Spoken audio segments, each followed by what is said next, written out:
কোন মহিলা যদি বেপরদার কারণে জাহান্নামে যায়, শুধু ও যাবে না, ওর সাথে কেউ না কেউ রিলেটেড থাকে।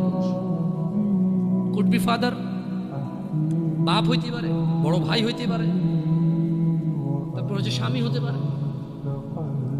যদি ওর জাহান্নামে যাবার রিজনই হয় বেপরদা, বেখোলা, খোলামেলা চলা। মানুষ হাজার রিজনে জাহান্নামে যেতে পারে, আল্লাহ সবাইকে ক্ষমা করুন এবং হিদায়াত দান করুন, আমিন। হাজারটা রিজন আছে জাহান্নামে যাওয়ার, কিন্তু যদি কোনো মহিলা, এমন মহিলা যার বড় ভাই আছে, যার বাপ আছে, যার স্বামী আছে, আর ওদের থাকা অবস্থায় তার এমন একটা অন্যার কারণে তার জাহান্নাম হয়েছে, যে অন্যটা হচ্ছে তার কি খোলামেলা চলাফেরা, তার জেনাবা বিচারের চলাফেরা, তার বেপরদা অশ্লীল চলাফেরা, তাহলে ওই মহিলা একা জাহান্নামে যাবে না, সঙ্গে কাউকে নিয়ে যাবে।